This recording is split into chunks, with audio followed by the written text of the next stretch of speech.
આજની ધર્મકથા. પ્રણામ. પરમ પૂજ્ય સિદ્ધેશ્વરીશ્વરજી મહારાજાના જીવનના પ્રેરણાદાયી પ્રસંગો. પૂજ્યશ્રી તાવથી પીડાતા હતા. અર્ધ જાગ્રત અવસ્થા, એટ ધ સેમ ટાઈમ અર્ધ બેભાન અવસ્થા. મોપતિના પડીરેહણ માટે પણ એમનું માઇન્ડ એમના હાથને ઓર્ડર ન કરી શકે એટલું અજાગ્રત અવસ્થામાં એમનો દેહ. કેટલીક વિધિઓ બાયપાસ થઈ ગઈ, ખ્યાલ પણ ન રહ્યો, એટલી અજાગ્રત અવસ્થામાં એમનો દેહ. અને આ દેહને સાંભળવામાં આવ્યું પચ્ચખાણ, અને બીજો શબ્દ સાંભળવામાં આવ્યો ઉગે સૂરે. અને અજાગ્રત અવસ્થામાં રહેલો આ દેહ એ ઉછળી પડ્યો. આજે ઉપવાસ છે, આજે સૂર્ય ઉગે બોલાવવું જોઈએ. ઉગે સૂર્ય કેમ બોલાય? આપણે જ્યારે જાગીએ ને ત્યારે આપણું કોન્શિયસ માઇન્ડ એ આપણી બોડીને કંટ્રોલ કરતું હોય, અને જ્યારે આપણે સૂઈ જઈએ અથવા આપણે અર્ધ જાગ્રત અવસ્થામાં હોઈએ ત્યારે આપણું સબકોન્શિયસ માઇન્ડ એ આપણી બોડીને કંટ્રોલ કરતું હોય છે. આ સબકોન્શિયસ માઇન્ડ એટલે આપણા સંસ્કારો, અનાદિકાળથી લઈને આવ્યા હોય તે, અને આ ભાવમાં પાડ્યા હોય તે પણ. આ વિજ્ઞાનને આ પ્રસંગ સાથે આપણે ટેલી કરીએ તો આપણે એવું માનવું પડે કે પૂજ્યશ્રીના સબકોન્શિયસ માઇન્ડ એટલે કે સંસ્કાર, આત્મા પર લાગેલા સંસ્કારની અંદર સૂર્ય ઉગે શબ્દ એ વણાઈ ગયો હતો. અને આપણે સૌ જાણીએ છીએ કે કેટલી બધી વર્ષોની મહેનત પછી કોઈ એક વિચાર સંસ્કાર બને, અને એ ફક્ત વર્ષોને વર્ષો સુધી રિપીટેડલી કર્યા માત્રથી નહીં, એને ઘૂંટવું પડે, એને પોતીકું બનાવવું પડે, એની પર શ્રદ્ધા કરવી પડે, એને જીવનનું અનિવાર્ય અંગ બનાવવું પડે, પછી કોઈ વિચાર સંસ્કાર બને છે. બાપજી મહારાજના આ સૂર્ય ઉગેવાળા જે પ્રસંગની વાત આપણે લઈએ છીએ એ બતાવે છે કે ધર્મ અને તપ એ એમના કોન્શિયસ માઇન્ડમાં તો ઠીક છે એ હતો જ, સબકોન્શિયસ માઇન્ડમાં પણ સેટ થયેલો હતો. એ દિવસે તો ગમે તેમ કરીને બાપજી મહારાજે ચલાવી લીધું, ઉપવાસ વગેરે પોતાના શિષ્યો પાસે મનાવી લીધો, પણ એ દિવસ ગયો બહુ નબળો. બીજે દિવસે ફરીથી થોડી દવાઓ વગેરે વપરાવી, પણ તાવ ઉતરવાનું નામ નથી લેતો. ફરીથી ડૉક્ટરને બોલાવ્યા, પણ ડૉક્ટરે કીધું કે તમે આમને આમ મને બોલાવી રાખશો, પણ આમની આગળ ઉપવાસ કરાવી રાખશો તો પછી અમારાથી બહુ શક્ય નહીં બને. એટલે હવે મહાત્માઓએ નક્કી કર્યું કે આવતીકાલે તો કોઈ પણ ભોગે એમને નવકારસી જ કરાવડાવી. એટલે બધા એવું વિચારતા હતા કે એમને ધડાધડ કરાવી દેશું ને એટલે વાંધો નહીં આવે, કારણ કે આજે તો ઘેન બહુ જ છે અને આજે વીકનેસ પણ સખત છે. એટલે વહેલી સવારે પ્રતિક્રમણ વગેરે શરૂ કરાવડાવી દીધું. બધું જ અર્ધ જાગ્રત અવસ્થામાં જ થયું. ફરીથી પચકાણ પારવાનો એ પ્રસંગ આવ્યો, અને બહુ ધીમા અવાજે મહાત્માઓ બોલ્યા ઉગે સૂરે. અને તો પણ બાપજી મહારાજ ઉછળ્યા અને એમણે હાથ ઉઠાવી લીધો અને કીધું, નહીં નહીં, કોઈ પણ ભોગે ઉપવાસ જ કરવાનો, નવકારસી નહીં જ. ફરી પાછી વિનંતીઓ થઈ, કાકલુદી થઈ, વિનમણીઓ થઈ કે સાહેબ પ્લીઝ આવું શું કરો છો, આટલું અમારું માન રાખો. બાપજી મહારાજ અર્ધ જાગ્રત અવસ્થામાં છે, કોઈના સવાલો પણ કદાચ એને સંભળાતા હશે કે નહીં એમને એ પ્રશ્ન છે, પણ એક વસ્તુમાં એ ક્લિયર હતા કે આજે ઉપવાસ. વર્ષી તપ એ એમનો સંસ્કાર બની ગયો હતો. આપણે 70-80 વર્ષ સુધી જીવનમાં સળંગ રોજ પૂજા કરનારા, પણ છાતી ઠોકીને એકવાર કહી શકશું મરતા પહેલાં કે પૂજા એ મારો સંસ્કાર બની શક્યો છે? પરમાત્મા પ્રત્યેનો સદભાવ બહુમાન ભાવ, અહોભાવ એ મારો સંસ્કાર બની ગયો છે. આવું 80 વર્ષે પણ કહેવાની ખુમારી ન કેળવી શકનારા આપણે ક્યાં, અને 30-32 વર્ષના વર્ષિતપની અંદર સીધા સબકોન્શિયસ માઇન્ડની અંદર વર્ષિતપના સંસ્કાર પાડી દેનારા પૂજ્ય બાપજી મહારાજ ક્યાં. એ ન જ માન્યા. ઉપવાસ કરીને જ છૂટકો થયો, પણ પછીથી હવે ચમત્કાર થયો. એમની તબિયત ધીરે ધીરે સુધરવા લાગી અને જાણે બાપજી મહારાજ એ હવે મહાત્માઓની ચિંતાઓને પ્રતિસાદ આપતા હોય ને એ રીતે વગર ડૉક્ટરની કોઈ પણ એક્સ્ટ્રા ટ્રીટમેન્ટે એમનું બોડી હવે પોઝિટિવ રિસ્પોન્સ આપવા લાગ્યું. આનું કારણ એ પણ ગણી શકાય કે પૂજ્યશ્રી હઠ યોગમાં માસ્ટર હતા. હઠ યોગ એટલે એવો યોગ કે જેમાં તમારી કોઈ પણ પ્રકારની ઈચ્છા સામે પ્રકૃતિએ પણ ઝૂકવું પડે એટલી જબરદસ્ત તમારી પોતાની સંકલ્પની ધારા હોય. પૂજ્યશ્રી એમના જીવનમાં એક વસ્તુ બહુ સરસ રીતે વણી લેતા અને લોકોને પણ કહેતા કે શરીર એ ધર્મનું ખરું સાધન છે. શરીરનો સાથ લઈ અને તપશ્ચર્યા આદિ બધા જ ધર્મો કરવાના, શરીરનું દમન નહીં કરવાનું. શરીર એ આપણો સાથ આપનારું મિત્ર છે. એટલે એનો એવો તિરસ્કાર કે એવો પનિશમેન્ટ એને નહીં આપવાનું કે જેના કારણે પાછળથી એ આપણને તકલીફ કરે. અલબત્ત બાપજી મહારાજે શરીર સાચવ્યું હોય એવા પ્રસંગો તો કોઈને આખા 105 વર્ષમાં જોવાય નહીં મળ્યા હોય, પરંતુ એક વસ્તુ એમની બહુ બેસ્ટ હતી, એ હતી પ્રાકૃતિક રીતે શરીરનું ધ્યાન રાખવાનું. આપણે ત્યાં પતંજલિ યોગ દર્શનમાં અને કલિકાલ સર્વજ્ઞ હેમચંદ્રસુરી મહારાજ સાહેબે યોગ શાસ્ત્રમાં યોગ પ્રાણાયામના અલગ અલગ સ્વરૂપ વર્ણવ્યા છે. બાપજી મહારાજે આ બધા જ યોગોની અંદર એક મહારત હાંસલ કરેલી. એમને એટલા બધા યોગ આસનો અને પ્રાણાયામ વગેરેનો અભ્યાસ હતો કે કેટલાક અટપટી ક્રિયાઓ અને આસનો એ બાપજી મહારાજ બહુ સહજતાથી કરી લેતા. એટલી સહજતાથી કરતા કે ક્યારેક એમને વિદ્યાશાળામાં મળવા માટે યોગના બહુ મોટા મોટા નામ ધરાવતા લોકો આવ્યા હોય, સંતો, તો તેઓ પણ બાપજી મહારાજના યોગાસનોની ઝડપ જોઈ અને બહુ આશ્ચર્ય પામી જતા કે જાણે વર્ષોની સદીઓથી આપ આ યોગ કરતા આવ્યા હો એટલા ઇઝીલી આપ આવા બધા યોગો કરી લો છો. યોગાસનોમાં પૂજ્યશ્રી બહુ જ આગળ પડતા હતા. એ હજી એકવાર સહજપણે સમજી શકાય એવું હતું, પણ એમના કેટલાક આયામો એમણે એવે સિદ્ધ કરેલા એવી રીતે જે અત્યારે આપણે સાંભળીએ ને તો હું ચોક્કસપણે એવું માનું છું કે આપણી આંખ પહોળી થયા વિના નહીં રહે. જેમ કે હું એમ કહું કે બાપજી મહારાજને નાકથી દૂધ પીવું એ બહુ સહજ હતું.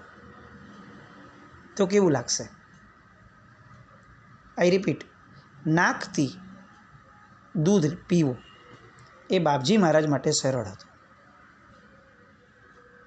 જીવનમાં કેટલી વાર આપણે આ પ્રયત્ન કર્યો હશે નાકથી દૂધ પીવાનો, એટલે આપણે તો વિચાર બી નહીં કર્યો હોય, પણ આ શરીરની ઉપરની એમની કંટ્રોલની ધારા કેવી હશે? નાક દ્વારા દૂધ પીવાય અને તો પણ દૂધ પ્રોપર જગ્યાએ જાય અને કોઈ પણ જાતની તકલીફ વિના એ દૂધ એઝ ઇટ ઇઝ ગુણકારી બને, જે રીતે એ મોઢેથી પીવા દ્વારા બન્યું હોય.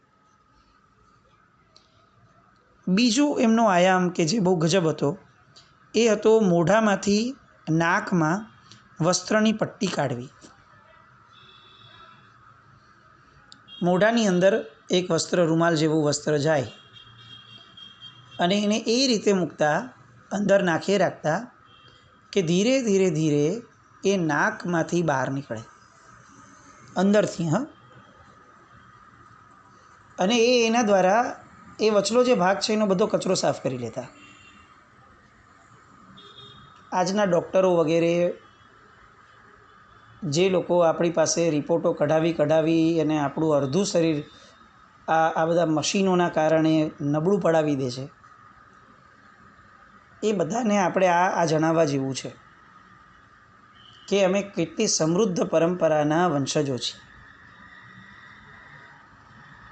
એક સામાન્ય કપડાં વડે આપણે ત્યાં આખો ને આખા દેહની શુદ્ધિ થઈ જતી હતી. મોઢામાંથી કપડું નખાય અને નાકમાંથી એ બહાર નીકળે, અને જેમ કોઈ રૂમાલથી આપણે વલોણું કરતા હોઈએ એ રીતે એ આખા ભાગમાં રહેલો કચરો બહુ પ્રેમથી સાફ કરી અને એ રૂમાલને બહાર કાઢીને મૂકી દેવાય. ક્લિયર બધું જ. આમાં બાપજી મહારાજ બહુ જ એક્સપર્ટ હતા. હજી એનાથી એક આગળ વધીને વસ્તુ કહું. 15થી 20 ફૂટ લાંબી કપડાની પટ્ટી એ બાપજી મહારાજ પેટની અંદર નાખતા, એને અંદર ઉતારતા અને આખું પેટની એ શુદ્ધિ કરતા,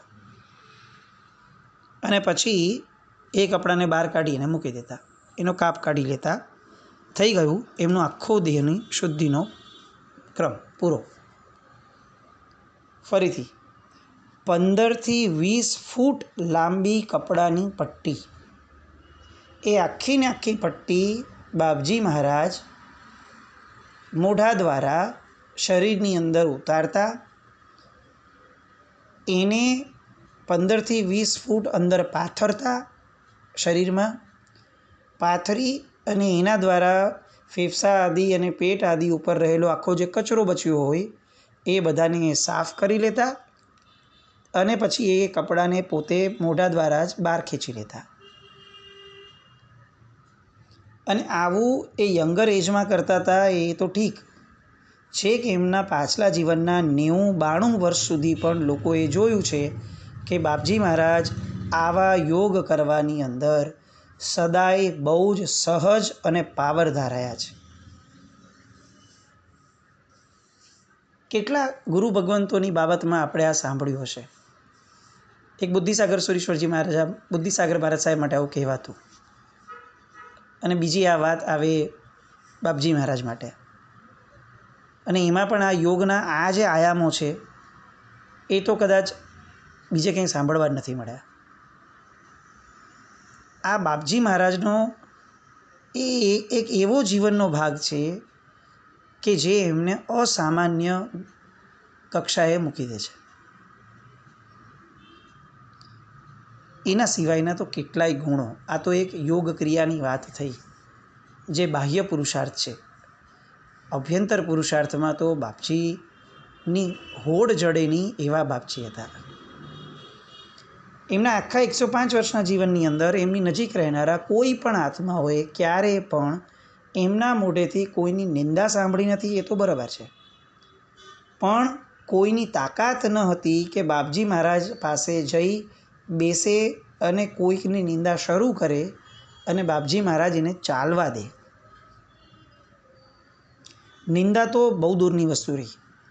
કેટલાક એવા પ્રસંગો સાંભળવામાં આવ્યા છે કે જે પ્રસંગો સાંભળીએ ને તો આપણને એમ લાગે કે આ ગુણાનુરાગીપણું એ તો આપણે કયા ભાવમાં મેળવશું, કારણ કે આપણી તો કલ્પનામાં પણ આવું નથી.